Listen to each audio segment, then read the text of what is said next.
അങ്ങനെ ഡേ 4 ആയി ഫ്രം ഫക്കപ്പാപ്പ. ഓർക്ക് എഴുന്നേറ്റു, ബെഡൊക്കെ പൊക്കി വെച്ചു. നല്ല തണുപ്പുണ്ട് പുറത്ത്.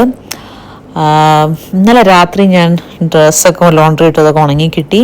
അത് കഴിഞ്ഞിട്ട് രാവിലെ breakfast double bull's eye with bread toast. അപ്പോൾ അതൊക്കെ നല്ലോണം തട്ടി കയറ്റി. തണുപ്പുള്ളപ്പോൾ അങ്ങനെയുള്ളൂ നമുക്ക് ഭക്ഷണം ഇങ്ങനെ കഴിക്കാൻ തോന്നും. അപ്പോൾ ആ ബുൾസയൊക്കെ കഴിക്കാൻ നല്ല ടേസ്റ്റായിരുന്നു. അങ്ങനെ ഭക്ഷണമൊക്കെ കഴിഞ്ഞ് ഞങ്ങൾ നേരെ മൗണ്ട് റുഹപ്പെഹു കാണാനായി യാത്രയായി. ഇവിടെ നിന്ന് കുറച്ച് ക്ലൗഡിയാണ്. അപ്പോൾ അതേ മൗണ്ടൻ്റെ പൊട്ടും പൊടിയൊക്കെ കാണാം അവിടെ നിന്ന് കേട്ടോ. ആ കാണുന്നതാണ് നമ്മുടെ മൗണ്ട് റുഹപ്പെഹു സ്നോ മൗണ്ടൻ. ഞങ്ങൾ വിചാരിച്ചു ക്ലിയർ വ്യൂ കിട്ടില്ലായിരിക്കുന്നു, പക്ഷെ മൗണ്ടിൻ്റെ അടുത്ത് എത്തിയപ്പോഴേക്കും നല്ല വ്യൂ ഉണ്ടായിരുന്നു. അവിടേക്ക് അങ്ങനെ ക്ലൗഡ്സ് ഒന്നുമില്ല, നല്ല ക്ലിയർ സ്കൈ ആണ്. അപ്പോൾ അങ്ങനെ മൗണ്ട് റുഹപ്പെഹു ഇങ്ങനെ കണ്ട് ആസ്വദിച്ച് ഞങ്ങളിങ്ങനെ നടന്നെടുക്കുകയാണ്. ഇത് ഞങ്ങളുടെ മൂന്നാമത്തെയോ നാലാമത്തെയോ തവണയാണ് കേട്ടോ ഈ ഫക്കപ്പാപ്പയിലേക്ക് വരുന്നത്. ഞങ്ങളുടെ one of the favourite destination in north ഐലൻഡാണ് ഫക്കപ്പാപ്പ. അത് വിൻ്ററിൽ വരാനാണ് കൂടുതൽ ഇഷ്ടം, കാരണം കൂടുതൽ സ്നോ ഒക്കെ കാണാൻ പറ്റുന്ന ടൈമാണ്. ഈ മൗണ്ട് റുഹപ്പെഹുവിനെ പറ്റി കുറച്ച് കഥകൾ പറയാനുണ്ട്. ഇത് mount Ruapehu is a volcanic mountain. ഇത് ലാസ്റ്റ് ഇറപ്റ്റ് ആയത് 2007 so it's an active volcanic mountain ആണ്. അത് പറഞ്ഞു കേട്ടിട്ട് പേടിക്കണ്ട, അതങ്ങനെ ഭയങ്കര എന്താ പറയുക ലാവയൊന്നും പൊട്ടിത്തെറിക്കില്ല. ലാസ്റ്റ് ഞാൻ പറഞ്ഞ പോലെ ഇറപ്ഷൻ ഉണ്ടായത് 2007. ജസ്റ്റ് ഫ്യൂംസും കാര്യങ്ങളുമാണ് ഉണ്ടായിട്ടുള്ളത്. But it is an active volcano. അപ്പോൾ അതുകൊണ്ട് തന്നെ അതിൻ്റെ മുകളിൽ ക്രേറ്റർ ലേക്കൊക്കെ ഉണ്ട്. ഇതിൻ്റെ ഹൈറ്റ് 2800 മീറ്ററാണ്. അപ്പോൾ അതൊക്കെ ഉള്ളൂ. അപ്പോൾ അങ്ങനെ ഞങ്ങൾ താഴ്വാരത്തെത്തി. അവിടെ നല്ല സ്നോ ഒക്കെ ഉണ്ട്. അപ്പോൾ അവിടെ ഞങ്ങൾ സ്ലെഡ്ജ് ചെയ്തു. സ്ലെഡ്ജ് എന്ന് പറഞ്ഞാൽ ഇതാണ് ഈ ചെയ്യണം കണ്ടോ, എസ്തർ ചെയ്യുന്നത് കണ്ടോ. ഇതിലിങ്ങനെ നിരങ്ങി താഴേക്ക് പോകും. നല്ല രസമാണ് ഈ സ്ലോപ്പിൽ ഇങ്ങനെ സ്നോയിൽ ഇങ്ങനെ നമ്മളിങ്ങനെ. ഇത് ഞാനാണേ ഈ പോകുന്നത്. ഞാൻ മാർത്തേനെ ഫ്രണ്ടിലിരുത്തിയിട്ട് പോവുകയാണ്.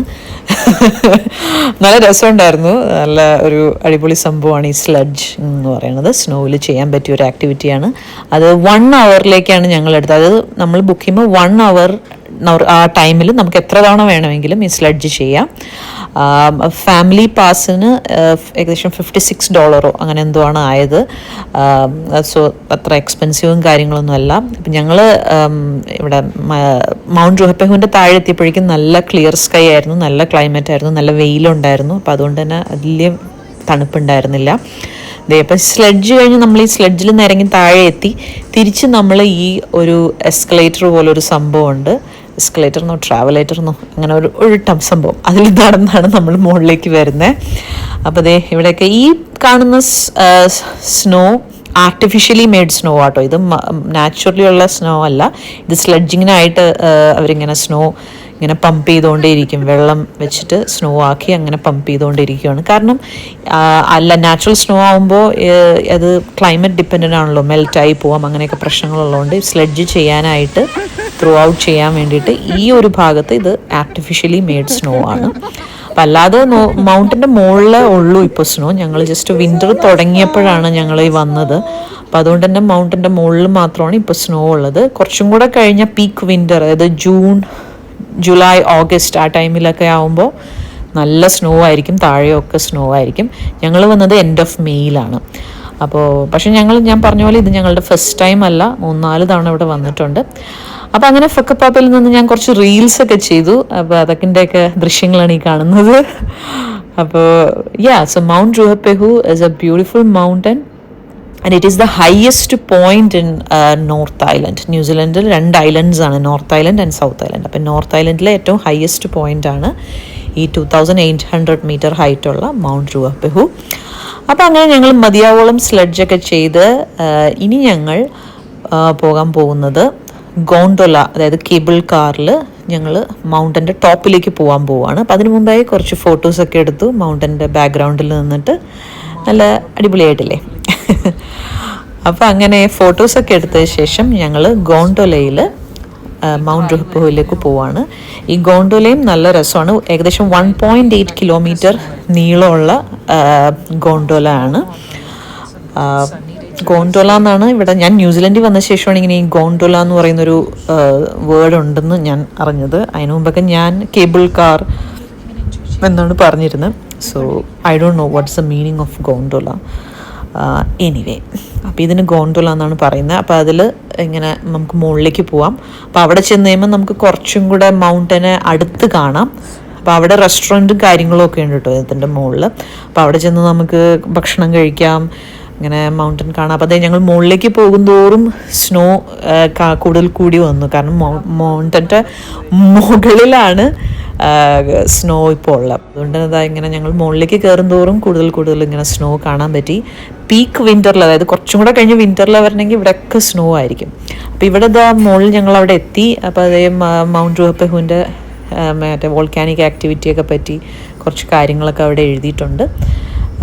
ഞാൻ പറഞ്ഞല്ലോ ഇത് അങ്ങനെ ഭയങ്കര പൊട്ടിത്തെറിക്കുന്ന മൗണ്ടൻ അല്ല, പക്ഷേ it is an active volcano. അപ്പോൾ അതിൻ്റെ അകത്ത് ഇപ്പോഴും വോൾക്കാനിക് ആക്ടിവിറ്റീസ് നടക്കുന്നുണ്ട് എന്നർത്ഥം.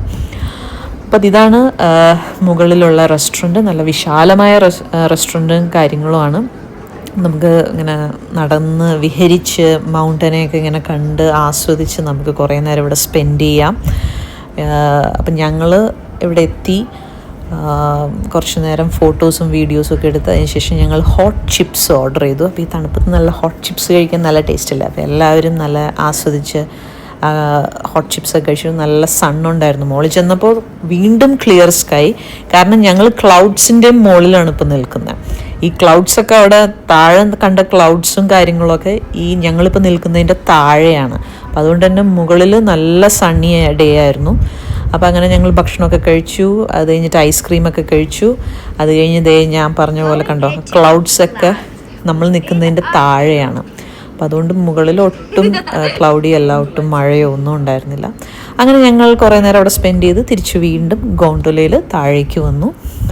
അപ്പോൾ ആ ഒരു കണ്ടോ വീണ്ടും ആ ക്ലൗഡ്സൊക്കെ കാണാം ഇവിടെ. അങ്ങനെ അത്രേ ഉള്ളൂ വിശേഷം. അപ്പോൾ അതൊക്കെ കഴിഞ്ഞ് ഞങ്ങൾ താഴെ എത്തി. ഹൈലൈറ്റ് ഞങ്ങൾ താഴെ എത്തി. ഞാൻ ക്യാമ്പർ വാനിൽ കുറച്ച് പൊടിയരി കഞ്ഞിയും പയറും ഒക്കെ കുക്ക് ചെയ്തു. പൊടിയരി കഞ്ഞി, പയർ മെഴുക്കുവരട്ടി, ചെറുപയർ മെഴുക്കുവരട്ടി വിത്ത് അച്ചാർ, മാങ്ങ അച്ചാറും ഉണ്ടായിരുന്നു. അപ്പോൾ അതൊക്കെ വെച്ച് ഞങ്ങൾ ക്യാമ്പർ വാനിൽ കൊണ്ടുവന്ന ടേബിളും ചെയറും ഒക്കെ സെറ്റ് ചെയ്ത് ഞങ്ങൾ മൗണ്ട് റുഹപെഹുവിൻ്റെ താഴ്വാരത്ത് ഇരുന്ന് ഞങ്ങൾ അങ്ങനെ കഞ്ഞി കുടിച്ചു. ഞങ്ങളെപ്പോഴും ഇത് ചെയ്യാറുണ്ട്. ഞങ്ങൾ ഇതിനു മുമ്പും വന്നപ്പോഴും ഇതേപോലെ തന്നെ 2 തവണ വന്നപ്പോഴും ഇതേപോലെ തന്നെ 2 തവണയും ക്യാമ്പർ വാനിലാണ് വന്നത്. അത് കഴിഞ്ഞ് പിന്നെ ഒരു പ്രാവശ്യം കാറിൽ വന്നു. പിന്നെ 4ാമത്തെ പ്രാവശ്യമാണ് ഇപ്പോൾ വീണ്ടും ക്യാമ്പർ വാനിൽ വരുന്നത്. അപ്പോൾ 3 പ്രാവശ്യം ക്യാമ്പർ വാനിൽ ഞങ്ങൾ ഫക്കപ്പാപ്പയിൽ വന്നിട്ടുണ്ട്. അപ്പോൾ ആ 3 പ്രാവശ്യവും ഞങ്ങൾ പൊടിയരിക്കഞ്ഞി കുടിച്ചു. നല്ല രസമാട്ടോ തണുപ്പത്ത് പൊടിയരിക്കഞ്ഞി കുടിക്കാൻ. അങ്ങനെ പൊടിയരിക്കഞ്ഞി കുടിച്ച് മൗണ്ട് റുഹപെഹുവിനോട് ബൈ ബൈ പറഞ്ഞ് ഞങ്ങൾ അവിടെ നിന്ന് തിരിച്ചു. ഇനി ഞങ്ങൾ പോകുന്നത് വങ്കനോയിലേക്കാണ്. അപ്പോൾ വങ്കനോയിലേക്ക് പോകുന്ന വഴിയൊക്കെ ആ മൗണ്ട് റുഹപെഹുവിൻ്റെ നല്ല വ്യൂ കിട്ടി. കാരണം ആ മൗണ്ടനെ ഇങ്ങനെ ചുറ്റിയാണ് ഞങ്ങൾ പോകുന്നത്. അപ്പോൾ അതുകൊണ്ട് എല്ലായിടത്തു നിന്നും മൗണ്ടൻ്റെ ഒരു വ്യൂ ഉണ്ടായിരുന്നു കുറേ നേരത്തേക്ക്. അത് കഴിഞ്ഞിട്ട് ഞാൻ കുറച്ച് നേരം ഞാൻ ഓടിച്ചു. കാരണം ഫക്കപ്പാപ്പയിൽ നിന്ന് ഏകദേശം 2-2.5 മണിക്കൂർ ഡ്രൈവ് ഉണ്ട് വങ്കനോയിലേക്ക്. അപ്പോൾ അതെല്ലാം ദലൂനെ കൊണ്ട് ഞാൻ ഓടിപ്പിച്ചില്ല, കുറച്ച് ഞാനും ഓടിച്ചു. വങ്കനോയിൽ എത്തിയിട്ടുള്ള വിശേഷങ്ങളുമായി നമുക്ക് ഡേ 5 കാണാം.